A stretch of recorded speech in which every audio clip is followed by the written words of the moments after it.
Wednesday Wonders, it's Ranger Erin again, and we're going to be wondering today about patterns that you can find in nature. So those patterns are going to be any shape or line that are going to repeat themselves over and over and over again. And there's going to be a lot of them that are going to cross boundaries. So you're going to see patterns that are going to represent themselves in animals, in plants, in the whole landscape, in the sky, and in the water. And they're going to be sort of 7 basic patterns that we're going to come across a lot out here. So let's go through our 7 different patterns that we've got. The spiral, like the snail shell, is where a line will circle inwards or circle outwards, ever bigger or ever smaller, just like the snail shell and even some seeds. Branching, we can think about the way that trees branch out from one large trunk to a smaller branch to littler branches, but you'll also see it in leaf veins, as well as lots and lots of insect wings and many other different patterns.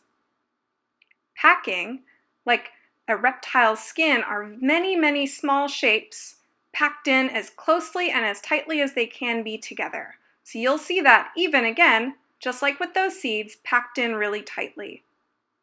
The meander, like our creek, is where you'll have a long, flowy line. So we think about that mostly with the creek, but you'll see it in other places, even like some of our tree roots. Waves are like ripples in water. And our water acts a lot like in waves, but it also leaves waves behind when water interacts with sand and mud. Spheres are like our bubbles. They're round all the way around in 3 dimensions. And many of our water will form spheres like bubbles, but also eggs of our fish, amphibians, and insects. Stripes and spots are what we think about a lot with camouflage on animals. So they're going to have different patterns that are going to help them to blend in with their environment, but also some of our plants are going to have stripes and spots as well. Your hike today is going to be a pattern scavenger hunt. So you're going to bring your nature notebook so that you can write down all of the different types of patterns that you see out here. In my notebook, I split them up into different boxes so that I can write them down. So up here I've got spiral, we've got branching, packing. I even drew a little picture of them so that I can remember what they mean. Meander, kind of like that creek.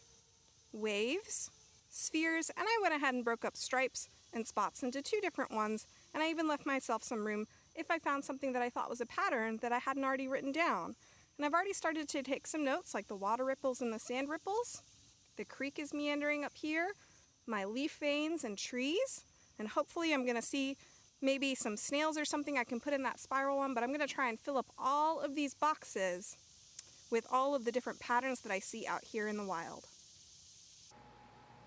A lot of our animals are what we call symmetrical. So half of their body, the left half, is just a mirror image of the right half, and the right half is a mirror image of the left half. And so a lot of our animals are going to be symmetrical, meaning they're going to look the same but flipped on either side. So we're going to do an art activity playing around with that. So you're going to need some paints, you're going to need a piece of paper that's already been folded in half, and then a couple of brushes. And I'm going to do a real simple one. I'm going to do mine of Ranger Russell. And we're only going to paint half of this. So I'm going to paint his big shell. And you want to be really generous with the paint so that there's a lot of gloopy paint on there. There's his big green shell. I'm going to put his head popping out up here.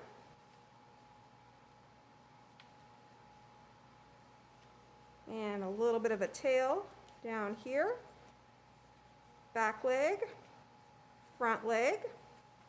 We'll put in some details now.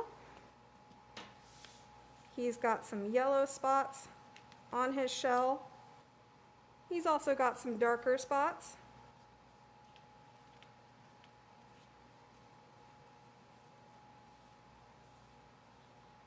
Those little scutes.